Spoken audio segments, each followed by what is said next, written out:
കത്രീന ഇപ്പം എന്തിനാ വന്നേ? കുമ്പസരിക്കണം. ഇപ്പം പറ്റില്ല കത്രീന. നാളെ കുർബാന കഴിഞ്ഞ് പള്ളിമേടയിൽ വെച്ചിട്ട് നമുക്ക് കുമ്പസാരിക്കാം. ഇപ്പം കത്രീന ചെല്ലുക. ഓക്കെ? അച്ചോ അത് പറ്റില്ല അച്ചോ. അതെന്താ പറ്റാത്ത കത്രീന? അച്ചോ എനിക്കിപ്പം തന്നെ കുമ്പസരിക്കണം. എനിക്ക് എൻ്റെ പാപങ്ങൾ കഴുകി കളഞ്ഞില്ലെങ്കിൽ പിന്നെ ഉറങ്ങാൻ പറ്റില്ല. എൻ്റെ പാപങ്ങൾ കേട്ടാൽ എനിക്ക് ഉറങ്ങാൻ പറ്റും. എന്താ? ഒന്നുമില്ല, കത്രീന നടക്ക്. കുമ്പസാരിക്കും.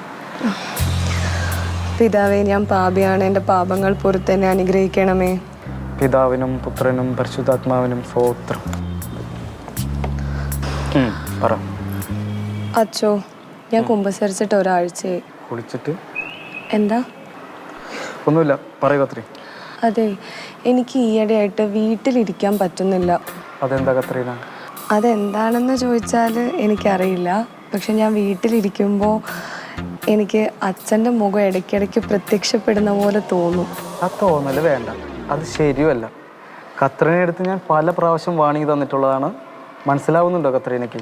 ആ തോന്നൽ നല്ലതല്ലാന്ന് എനിക്കറിയാം അച്ചോ. നല്ല കാര്യം. പക്ഷെ ഈ മനസ്സെന്ന് പറയുന്നത് ഒരു കാട്ടുകുതിര പോലെയാണെന്നാണല്ലോ വെപ്പ്. ഞാൻ പിടിച്ചിട്ട് എൻ്റെ മനസ്സങ്ങോട്ട് നിൽക്കുന്നില്ല. അച്ഛന് ഞാൻ പറയുന്നത് മനസ്സിലാവുന്നുണ്ട്. ഈ കോട്ടപ്പുറം ചന്തയിലുണ്ടല്ലോ, നല്ല മൂരിക്കിടുന്ന നല്ല മൂക്ക് കയറ് കിട്ടും. അത് വാങ്ങി അങ്ങോട്ട് തളയ്ക്കുക, നിന്നോളും. അച്ഛൻ ഇപ്പോഴും എൻ്റെ ഫീലിങ്സ് കംപ്ലീറ്റ് ആയിട്ട് അങ്ങോട്ട് മനസ്സിലാവുന്നില്ല. അച്ഛൻ ഇപ്പോഴും എൻ്റെ മുന്നിൽ പുറംതിരിഞ്ഞ് നിൽക്കുകയാണ്. അതെ, എനിക്ക് മനസ്സിലാകുന്നില്ല. അത് ഞാൻ കൂടുതലും മനസ്സിലാക്കിയാണ്ടല്ലോ, എൻ്റെ ഈ ലോഹി ഉണ്ടല്ലോ, അത് ഊരി കാക്കേനെ ഓടിക്കാൻ എൻ്റെ വീട്ടുമുറ്റത്ത് ഞാൻ ഇത് വിരിക്കേണ്ടി വരും. നിനക്ക് ഞാൻ പറയുന്നത് മനസ്സിലാവുന്നുണ്ടോ? അച്ഛൻ്റെ ഹ്യൂമർ സെൻസ് ആണ് എന്നെ വീഴ്ത്തിയത്. കത്രീന, ഇതൊരു കുമ്പസാര കൂടാണ്, പാൽ കോളേജ് അല്ല. ഇവിടെ സംസാരിക്കുമ്പോൾ കുറച്ച് മര്യാദ കാണിക്കണമെന്ന് ഞാൻ പറയില്ല, പക്ഷെ കുറച്ച് അച്ചടക്കം അത് ഞാൻ പ്രതീക്ഷിക്കുന്നുണ്ട്. മനസ്സിലായോ? അച്ചോ, എന്നെ കൊണ്ട് പറ്റണ്ടേ അച്ചോ.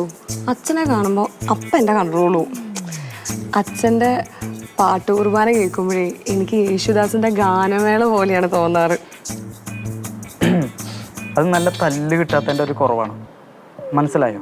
ഓ, ഇതങ്ങനെ തല്ല് കിട്ടുമ്പോഴൊന്നും പോയില്ല അച്ചോ. എൻ്റെ പൊന്നു കത്രീന, 12 വർഷം കഷ്ടപ്പെട്ടിട്ടാണ് ഈ തിരുവസ്ത്രം എനിക്ക് കിട്ടിയത്. അത് നഷ്ടപ്പെടുത്താൻ എനിക്ക് ഒരു താല്പര്യമില്ല. ഞാൻ മര്യാദയ്ക്ക് ജീവിക്കുന്നത് കണ്ടിട്ട് നിനക്ക് സഹിക്കുന്നില്ല എന്നുള്ള കാര്യം എനിക്ക് മനസ്സിലായി. കത്രീന, കർത്താവിന് വേണ്ടി ഒരു പത്രോസായി മാത്രം മരിക്കാനാണ് എൻ്റെ ജീവിതത്തിൽ ആഗ്രഹം. വെറുതെ നീ അത് യൂദാസിനെ കൊണ്ട് മരിപ്പിക്കരുത്. ഞാൻ പറയുന്ന കാര്യം മനസ്സിലാവുന്നുണ്ടോ? ഇതെൻ്റെ ഒരു റിക്വസ്റ്റാണ്. ഇല്ല അച്ചോ, ഇനി ഞാനായിട്ട് കുഴപ്പമൊന്നും ഉണ്ടാക്കില്ല. ഞാൻ എൻ്റെ പ്രേമം കുഴി കുത്തി മൂടിക്കോളാം. അതായിരിക്കും എന്നെ കുഴിയിലോട്ട് എടുക്കാതിരിക്കാൻ നല്ലത്. നിനക്കും എനിക്കും നിൻ്റെ വീട്ടുകാർക്കും അത് തന്നെയാണ് നല്ലത്. എന്നാലും എൻ്റെ